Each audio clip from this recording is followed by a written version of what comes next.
For young rock bands just getting started, especially punk bands, Wayne Kramer had one clear message: learn your craft, go to school if you can, understand your instrument.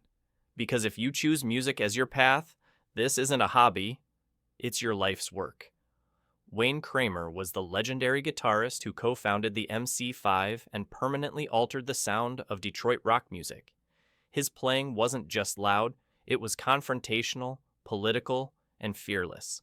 When the punk pioneer sat down for an interview and named his 10 favorite musicians, people listened carefully.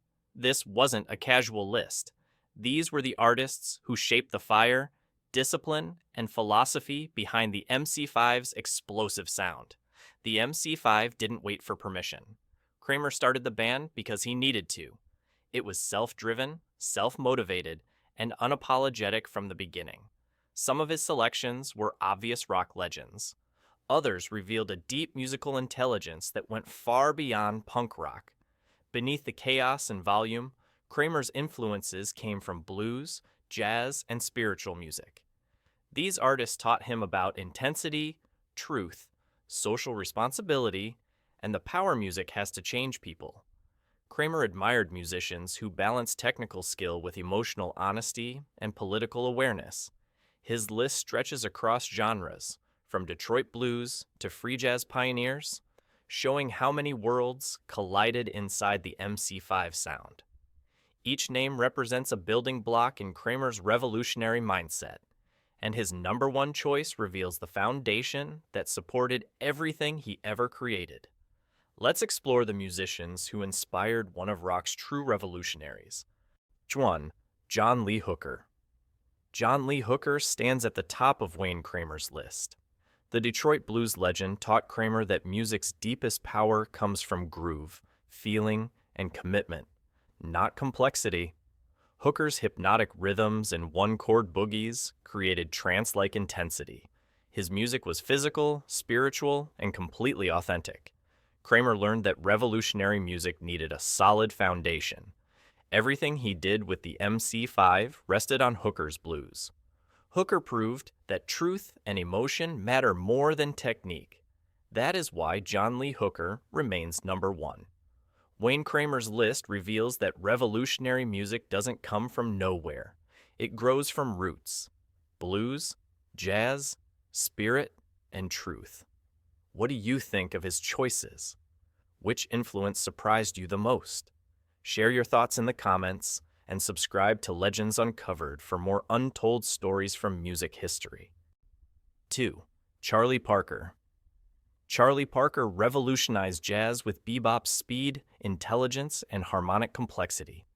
Kramer discovered Parker as a teenager, and his understanding of music changed overnight. Parker proved that discipline and freedom were not opposites. You had to master the rules before you could transcend them.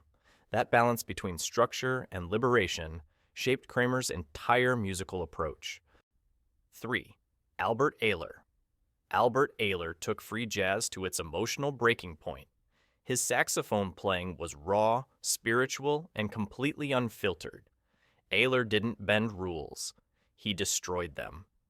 Kramer heard in Ayler the same freedom he wanted in rock music: aggressive, beautiful, and transcendent all at once.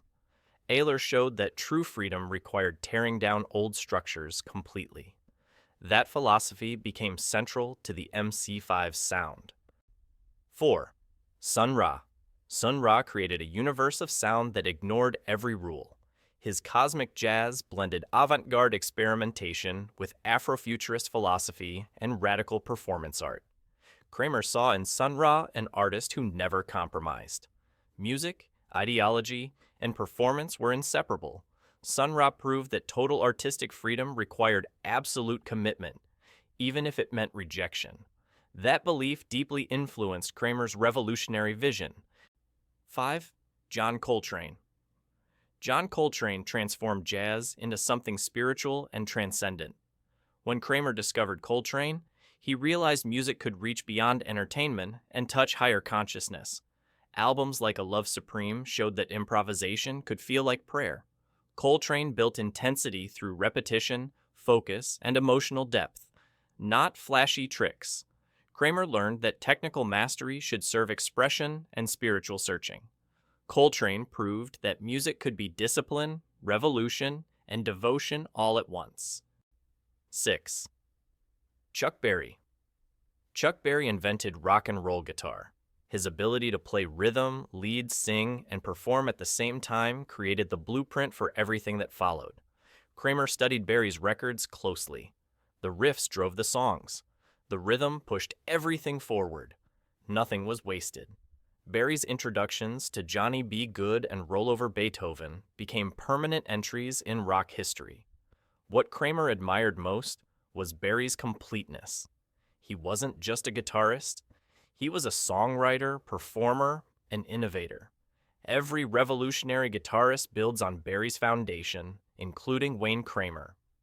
7. Iggy Pop. Iggy Pop emerged from the same Detroit scene as the MC5 and helped invent punk rock alongside them.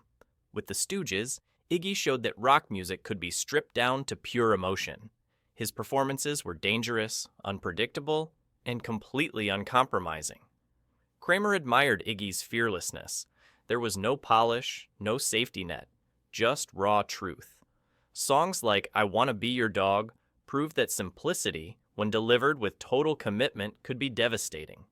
Iggy taught Kramer that authenticity mattered more than technique.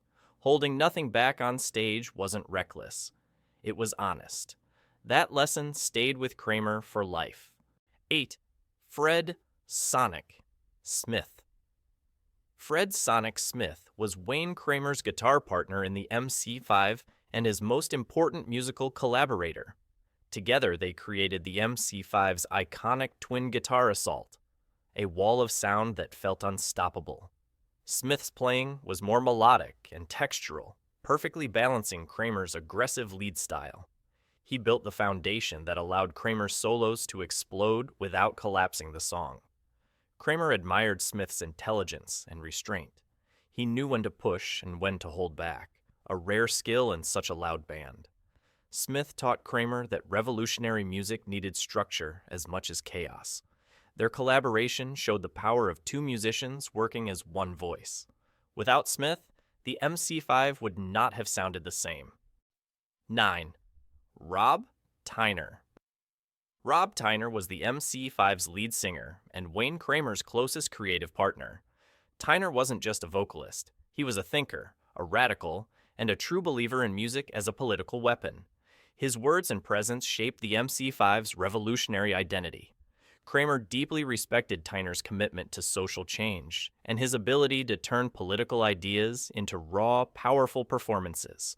Songs like Kick Out the Jams and Motor City is Burning weren't just music, they were calls to action. Tyner's voice carried both rage and hope, capturing the spirit of a restless generation. What made Tyner special was his courage. He wasn't performing rebellion, he lived it. Kramer saw in Tyner proof that rock music could challenge authority and inspire real change. Their partnership taught Kramer that music could be dangerous, meaningful, and transformative. 10. Ted Nugent. Ted Nugent was one of Detroit's early guitar heroes and showed a young Wayne Kramer what raw, aggressive rock guitar could be. Nugent's volume, attack, and physical intensity left a powerful impression. Kramer watched him perform and realized the electric guitar could feel like a weapon. He once recalled thinking, "I didn't know you could do that with a guitar." Although their political and musical paths later went in very different directions, Nugent's early work, especially with the Amboy Dukes, demonstrated how wild and untamed Detroit rock could be. Nugent played with no restraint. His solos were explosive, primitive, and confrontational. Kramer absorbed the lesson that rock performance was physical, not polite. What Kramer learned from Nugent was the importance of energy, how sound could hit the body, not just the ears. That early Detroit ferocity became part of the MC5's DNA.